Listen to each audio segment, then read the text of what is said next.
to even the series. But that means they have to take down the behemoth that is SK Telecom. It also means they need to stop making stupid mistakes in the early game. Pointing it out, huh, Spawn? There it is, calling out RNG in the early game, but I definitely do agree because it's been a bit of a mess, especially from MLXG. He's on Lee Sin again. Time to get some revenge for him. I actually think RNG's draft is much better now than it was last game. We see the same bot lane 2v2. We see the Aurelion Soul now. Kennen is such a good top laner as well. I think there's a lot of positives now for them. There is indeed. Right now, Royal never give up. They're invading into the jungle. Over on Riot Games 2, it is a Fog of War stream, but from the position of RNG, it could be the Nightmare stream. It could be a nightmare because Uzi's in trouble. Uzi's going to get face to face with Faker. Malefic Visions is ticking down. 300 hit points, flash and heal. And I got a bit too excited, a bit too early. Uzi survived. Yeah, sadly for SKT, it's a little bit too early to get the damage down. Uzi can still recall and get back to lane full HP. Wolf can do the same. So nothing really major is going to happen. But look at 2 wards placed by RNG on top side. They're looking to invade and try and find Blank and Duke. See if they can pull off a surprise. 2 wards here, 1 on red buff, 1 on the crooks. Sneaky, sneaky. Looking at vision, SKT can't see Royal just yet. That invade earlier. They need the camp to spawn first and have SKT go onto the camp, and then you try and jump them. Oh, this could make or break it. This could make or break it. Sonic Wave doesn't find a target. Blank's continuing to back away. Krugs are going to reset. Sonic Wave this time finds Duke. And Looper and MLXG, all they do is zone away the duo of SKT. And that's really interesting because Elise without a leash actually jungles one of the healthiest in the game. So the fact that that went awry is bad news. Oh, big damage. Once again, Jin Zyra versus Ezreal Karma. It's a lane matchup we've seen multiple times today. Same one every single game. They keep swapping. Blank will get his first camp. MLXG already killed the Grump, so he's slightly faster on first clear. Good idea to stop that Elise very, very early on. Uzi now needs to just keep landing the poke. He's missing a few of the very easy Mystic shots. And Uzi's the man that I'm looking at this game to step up. This is the man that joined Royal Never Give Up after MSI, who was meant to take RNG to the promised land. You know, take them all the way. I mean, if you have confidence in any 2 players historically, Uzi and Mata, pairing them together should be a recipe for success and disaster for everyone else. And he is due an Uzi game. I mean, 1 in every 3 we say. Last 2 have definitely not been Uzi games. We know he has a good start here. We've seen it every game as well. Karma pushing early. Aurelion Soul will also push in Malzahar very early on, meaning you can look to try and contest enemy buffs, but in this situation, MLXG is not here. He's on his own red buff. That means blue buff will go over to SKT, and more trading in bottom lane. And more trading indeed. Exhaust goes down onto Bang. Minion blocks at least one of those Mystic shots. So Exhaust missing for Mata. We jump up into the top lane. Lightning rush away for Looper. A lot of minions, so Duke realized he doesn't want that fight. And you just have 3 pushing lanes for RNG very early. SKT wants to complete like 1 full item, or at least get very close to the 1 full item before they really want to start taking over. Whoa, that's a lot of damage! Wolf is in trouble! Some of the heal's already been used! A flash from Uzi! First blood! Uzi and Royal! And Uzi and Mata come up huge. You said that they had to be able to execute on the knife's edge. They pick up first blood. Using the power of Ezreal Karma and the early levels, and this really is one of the beautiful things about this meta without any lane swaps. You get to see that 2v2 laning again and again and again between some of the absolute best players in the world. Let's see what happens. Everyone has summoners except for Mata without exhaust. Will take so much damage, and then the flash when it's already too late. Once that last auto already hit him, Uzi could just follow with his flash and finish him off. The gigantic target in the bottom lane. Uzi and Mata missing their flashes. Wolf, no flash either. And Xiaohu hoping to become Xiaohu on this Ace Soul. Looper's going to be able to dash away. Equilibrium Strike. Not going to get channeled because I think Duke was stunned up, in fact. And he comes away worse for wear in the trade. And actually good mirroring from MLXG this time. He read the gank. He actually gives some top lane security. was able to come through lane if anything really did go awry there. And with a pushing mid lane, they really don't have to worry about this Aurelion Sol anymore. Xiaohu should be completely fine. He's already got his first back in. They're giving him over a blue buff. This should be a nullified lane if I've ever seen one, into a lot of side lane control. Moving already to top lane, MLXG prepped this gank by putting down an early pick ward, so he knows it's not warded in the river by Duke. In the end, they have to go back though, and we get to see Aurelion Sol win the lane early. Again, Malzahar is by no means like a counter pick to Aurelion Sol. It's just the silence really you have against, and then later you have that ulti to set up a gank and keep Aurelion Sol in place. But Aurelion Sol will always be able to push early and get the advantage. It's the second time we've seen Xiaohu leave that lane. Not really finding anything. Got himself that Dark Seal. Will be trading with Faker. Neither of them have their ultimates just yet. Star Surge connects onto Faker, but actually, Malefic Visions plus those Voidlings means Xiaohu loses the trade. He's now got access to Voice of Light. Good chunk onto Wolf. But I think he got the ward there and has managed to back out. Bang, by the way, is going for the Goro build. He's got as many swords as he has bullets in his gun. And as of right now, RNG should be pretty happy with this early game, but they want more. Yeah, they do indeed. Wolf is the target. No flash, remember. Needs to get rooted. Here comes a comment of legend. Voice of Light! Xiaohu kills Wolf! It is so fun to see Aurelion Sol just leave the lane, roam all the way down. Easy setup for RNG, catching out Wolf without the flash. Faker is sitting in the bush hiding. Not able to one-shot anyone at this point as a Malzahar. He needs way more items. And RNG will keep having the pressure early on. And the 3 pushing lanes. And they need to keep snowballing this advantage. But this is what they need to do. They need to play calculated. 2 members moving down towards it. Marta calls out the target without flash. Overall, this is pretty much the perfect setup, and it's not over-aggressive. That's why it's great to see. Easily secured. Second kill for RNG. 1 for Uzi, 1 for Xiaohu. While that replay was going on, or rather while a fight was going on, Looper and Duke also traded blows, both of whom used their ultimates. Looper marginally ahead in CS, I think, as you expect in that matchup.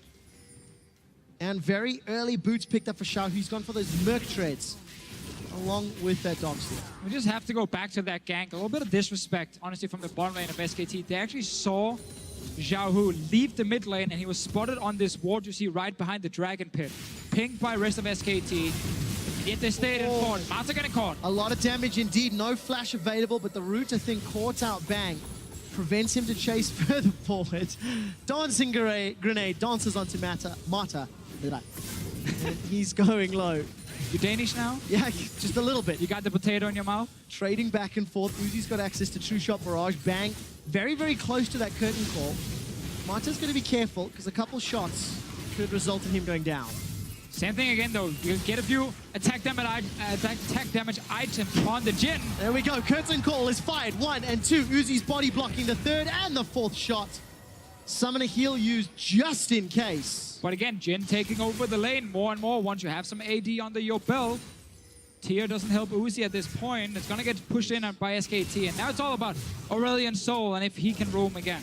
And it actually looked like Uzi was just refusing to leave lane with that heal. He wanted to stay topped off, so he's not in dive range, and they can still allow him to get some farm. Now going for mid lane gang. They are Comment of Legend. Gonna get cancelled. Voice of Light flashed away from. Faker did not want to get CC'd. And let's just highlight how Xiaohu is setting all these plays up. He leaves the mid lane every time. So he goes into the river where there's no vision, and then he starts using his tools here to kind of get behind SKT. There he tries to sneak behind Faker by first being out of vision. Faker doesn't know if he's going to the bottom lane, if he's going to the jungle, if he's going back to mid lane. He actually doesn't know. And then Aurelion Sol can just show up and surprise you and force another summoner. It's a 1,000 gold lead as we're getting closer to 10 minutes.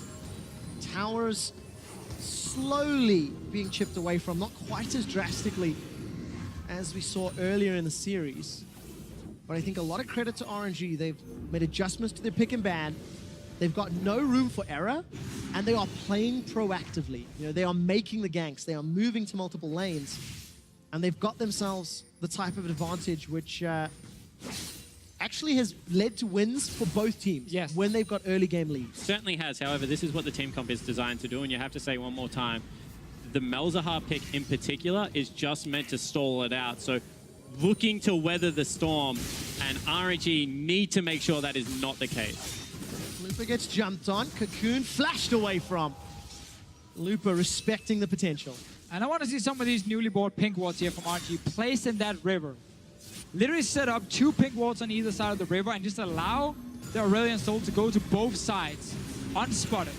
Just allow Xiaohu to leave lane and constantly put pressure, because it's always like, it's the implication that, oh, Aurelion Soul could go bottom lane, could go top lane whenever he leaves that mid lane. If you don't have vision in the river, you're going to have to play passive every single time.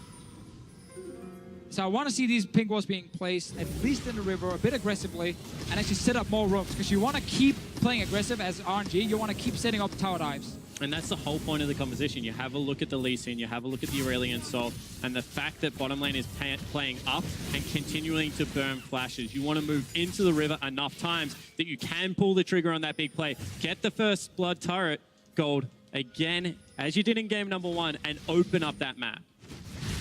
Talking about first blood turret gold, Uzi's got himself Manamune already. Wow. Point blank, or rather single target. True shot barrage means Bang gets chunked down. And taking control of that lane again. Bang and Wolf, despite giving up a kill, they were sort of, you know, dictating the tempo of the lane. Got returns. Ocean Drake is available, but not really super worth investing for, because RNG have got pretty good lanes that are going in their favor. It's also one of the first times we see Ezreal get early kills in this lane setup and actually get quicker towards his first item. This is one of the roams we talk about past the pink ward in the river. There is another ward placed very smart here by SKT just outside of the pink ward vision. That ward also spots the Aurelion Soul roaming, and now they can try and respond in bottom lane. Mata saw the ward going down, so knew that Blank was around, or rather a threat was around. Even though it gets caught by the Cocoon, nothing further happens. Bang and Wolf, they get a reprieve from the action. It all started with, again, that little ward just north of the mid lane, near that tri-bush, or sorry, near the pixel bush. Spotted Aurelion Soul, and then they tried to do something bottom lane. Baron is not started, it's the dragon, and they're not going to kill the dragon. Well, not this time around. Xiaohu had already made his way down to the pit, interrupted it. Blank hanging around the mid lane. While all that's going on, this could be the fight. Star Surge is sidestepped. Xiaohu could be the target. Call of the Void, Nether Grasp is caught. Cocoon as well. Slicing Maelstrom. SKT are on the board. They trade 1 for 1. Make that 2 for 1. MLXG's running for his life. Voidlings, Spiderlings, Spiders, Poison. Everything is burning him down. But Blank cannot chase further. It's a 1 for 2. But that is a big investment. They send Lupa down there looking for another roaming play, and it does not come up. Actually, a 2 for 1. Oh, Bang gets the crit through the exhaust. Ouch. That one hurt. Yeah, Mata did not expect that much damage with the exhaust up, and suddenly SKT pick up a lot of kills. This was actually RNG who started the play in mid lane. They roamed Lupa down because Faker had no flash. Destroys the passive, misses the stun, and now Xiao gets on the tower. It's locked down. 2 CCs landing. He dies. Yes, Faker goes down in the end, but there's 2 guys dying with him. Well, it's not done yet. Uzi actually was caught by the exhaust. Forced to run away, and all that positive goodwill and advantage has been equalized. SKT close the gold and get the dragon. And a couple of little communication errors. I mean, Kennen has to be much quicker on that ultimate to break. The ultimate is going to come out of Faker, because you are expecting the turnaround to come at some point, and it looked like they were trying to save cooldowns in a situation where they didn't have to. Yeah, it definitely seemed like once the stun missed from Xiaohu, they're like, oh, okay. One guy's like, we're not going for it. The other guy's, no, we're definitely going for it. And then suddenly, you don't coordinate it properly. There was no flash for Lupa either, so there was really no escape plan. It was like going for the kill. Once you miss the stun, are we still going for it? And can we actually get the kill and get out? Clearly not. That means that RNG give up more kills where they didn't need to. MLXG snuck his way up into this top lane. Blank is going to be a little bit late, jumping into the middle. Stun does connect onto Faker. Celestial Expansion burning him down. Voice of Light. Celestial Expansion. Nether Grasp locks down Xiaohu. Here comes Wolf. No flash available. Malefic Visions is burning away. Faker and Xiaohu escape with their lives. And this is the difference between the 2 teams. They didn't know where the Lee Sin is, so they don't go for the play. Now maybe onto Lupa. Lupa's in trouble. Cocoon, but he gets off the Slicing Maelstrom. There's so much damage. Oh, he got bounced forward. MLXG.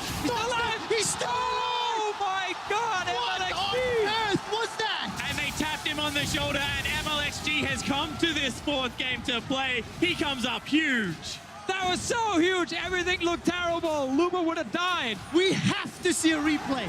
The spicy hot pot shows up, gets the kill, gets tower first blood as well. These are the kind of plays that can win you a game because that looked so risky at first. Let's see it again. Duke and Blank together.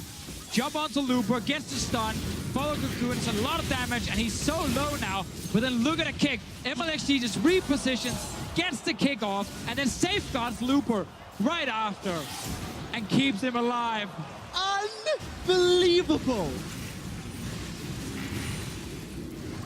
We said 5 million hours ago, some of the best individual players are on the side of RNG and in this entire matchup. And the decision-making to reposition for the kick, MLXG breathes another breath of life into RNG. And I mean, that's just an instinctive play that you have to come up huge because otherwise your team is going to go down. And he's able to do it.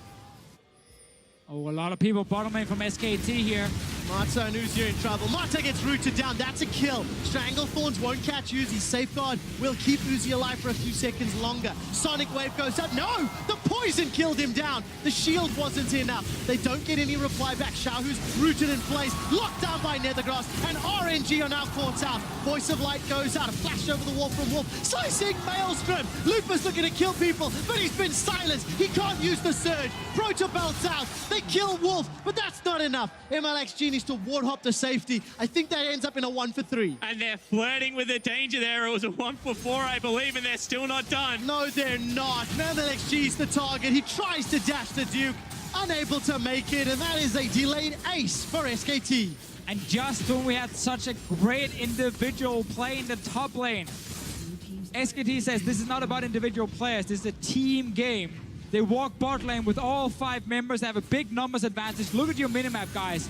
There are 4 members from SKT here already and a teleport, while Kennen and Aurelion Sol are not even nearby. Uzi even dies because of the spider exploding in his face. And you have a look at this. This is one of those team fights where you can turn on a dive. They look for the play. Big kick one more time. If that's where Lupa goes, you can maybe look to win it, but miscommunications, good silences out of Faker, and they're just able to stick with the play. SKT have some great players in their own right, and they take it to RNG there. Faker hits every single call of the Void. And RNG, go ham or go home. Maybe it's go ham, then go home. That's the playstyle they've opted into, and they're now down 1,000 golds. But hey, if you're RNG, you are much happier with how this early game has gone. You've continually asked the question, if SKT proves to be the better team at this style of play, hats off to them. However, they're right now playing in RNG's wheelhouse, and they are looking comfortable. And that's really the awesome thing here, like the in-game communication. When so many fights are happening, you lose some there, you make a mistake, maybe you give up a few kills, you keep it calm, and you're like, okay, next play.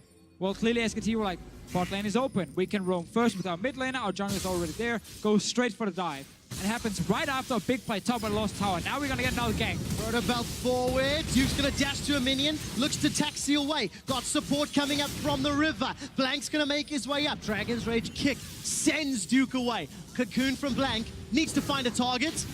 Get next onto Lupa. He's silenced. MLXG locked down by the Nethergrass. He dashes away. Here comes Xiaohu. Voice of Light is still available for the fight.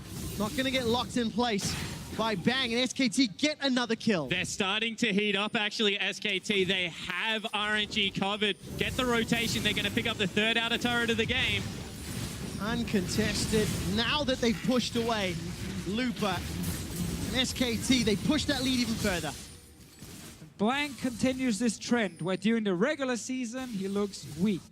People question a lot of things he's doing, but when he really needs to show up in the important games, especially in best of 5s, he's had some really good games today. Great Elise play so far. And he's looking for more. Sneaking after the dragon. They're actually going to continue the pursuit. This is where, you know, they can start looking towards stacking up those dragons again. But they keep getting Oceans and Cloud Drakes. Everything's the same when you get the Elder. Right? That doesn't matter. They've already shown what they can do with 4. And honestly, it's just beautiful to watch SKT, you know, actually fight back with fire in this game. Exactly. They're not sitting back and just wave playing. No, they're constantly looking for the next play. They're always talking about what's going to happen in 30 seconds. What's going to happen in 1 minute. How are we going to set up that big play? How are we going to set up vision? It's really cool to see from SKT. And now you also have a much better composition at taking Baron compared to the poke comp they had earlier today. Because Malzahar puts up like 3 or 4 Voidlings. They tank the Baron for you. And you can burn that down even without a Mountain Drake. Malzahar, Zyra. This is one of the quickest Baron taking teams you can like put together. Elise as well, why not? Regardless of, you know, whatever Drake you get. So looking at it, they have so many opportunities. Aurelia also with maximum cooldown reduction, which is she is getting towards Duke there, is one of the few top laners that is going to be able to stick with the blue Ezreal and look to chunk him out. Everything in the mid-game team fight looks to be in SKT's favor. Lupa needs to find a target with that slicing Maelstrom. 20 minutes have gone by, and SKT lead in kills, in towers, in dragons, in gold, in wards on the map as well. Vision deep inside RNG's jungle. And it feels like Uzi just keeps throwing out those true shot barrages for scouting missions over and over again. If you hit that slow point of the game now, where all auto turrets are gone, no dragon is alive, and it's only Baron, but we're 21 minutes in, so going for that Baron is fairly risky.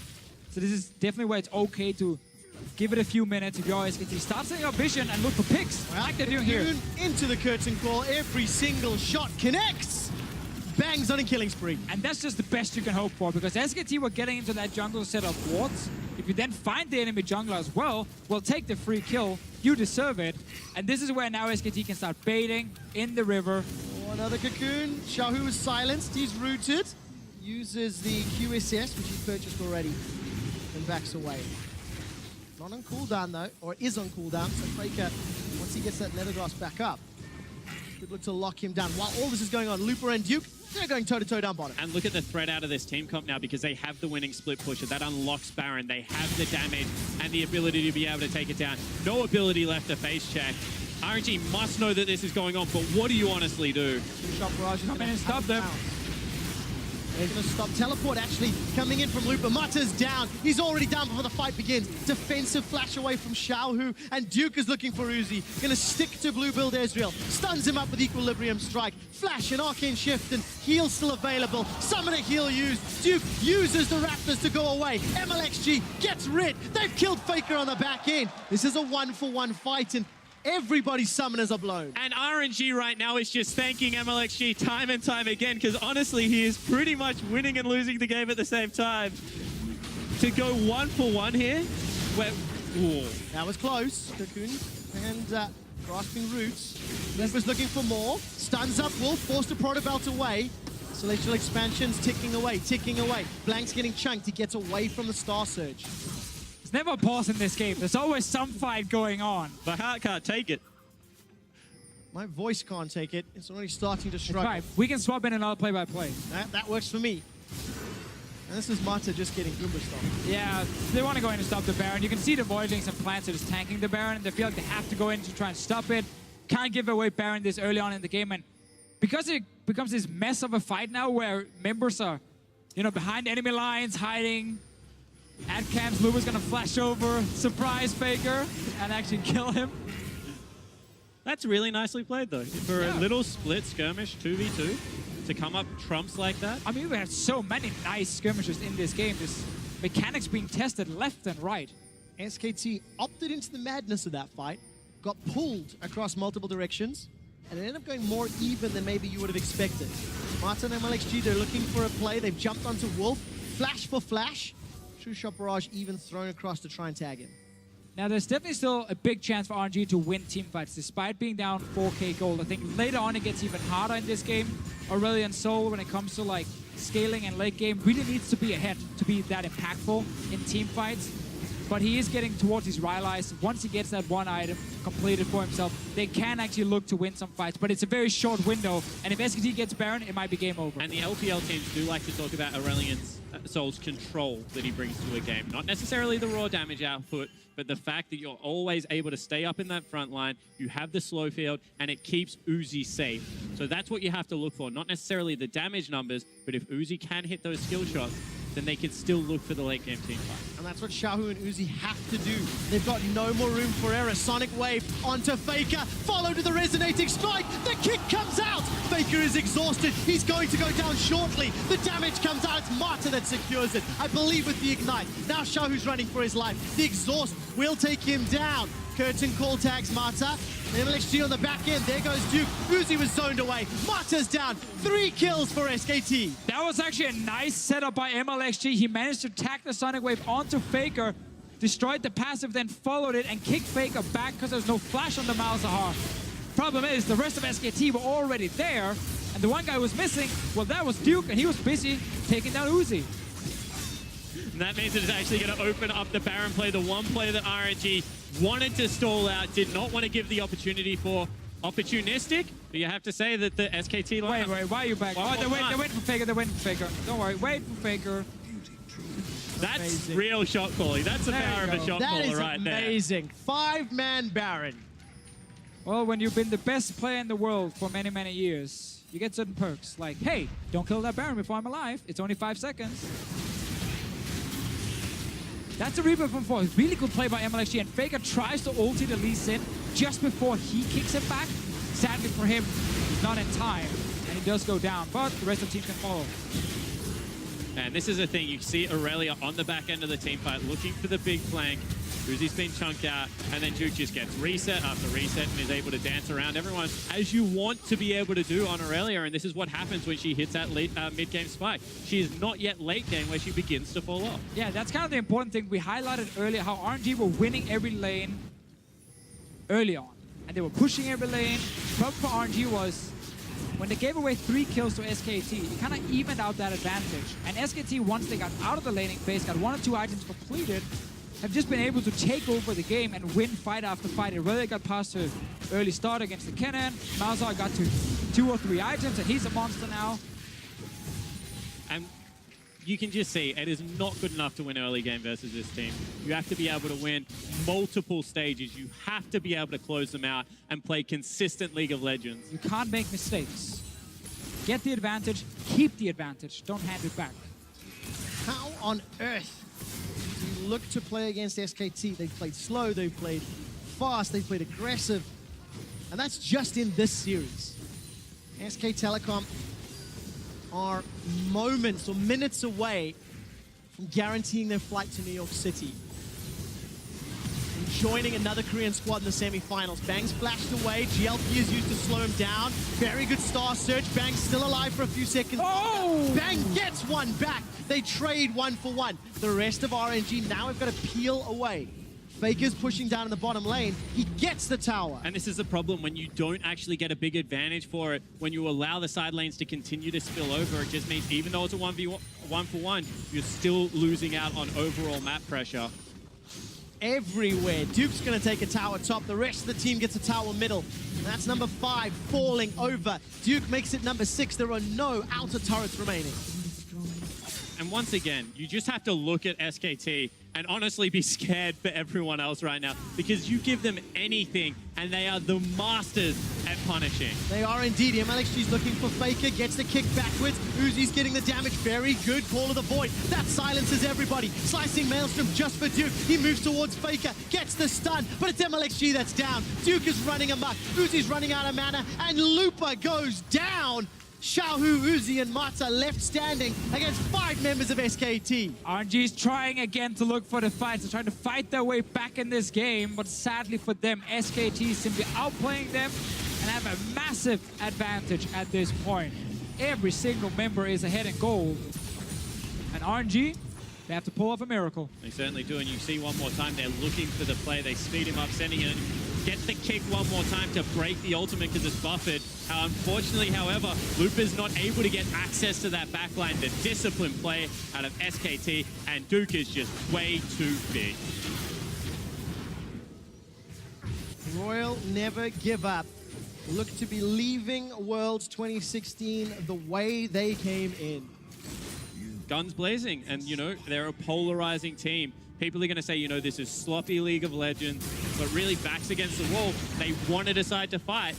And SKT is just proving to be the better, more composed lineup in that regard. Yeah, ignore a few of their mistakes. Maybe they actually, let's see, Blank. Is in a lot of trouble. Support coming from multiple sides. Blank buys enough time with the rappel. Marta's rooted down. Blank manages to flash into the pit. Should go down. Survives the voice of light. Sidesteps. Now all of a sudden RNG are rooted. This is going to get messy. Duke's got 1, 2, looking for a third. Not going to be enough because Fake has got himself a double. Marta throws up the RNG flag, but it's a dying flag. Royal are aced. And that is exactly what we're talking about. Another engage, but good, scrappy team fighting, and SKT come out on top. SK Telecom have got 30 seconds to destroy the Nexus. They're going to tank it up with Spiderlings, with Voidlings. The Nexus is down. The turret will fall out shortly. And SK Telecom advance to the semi-final at Worlds.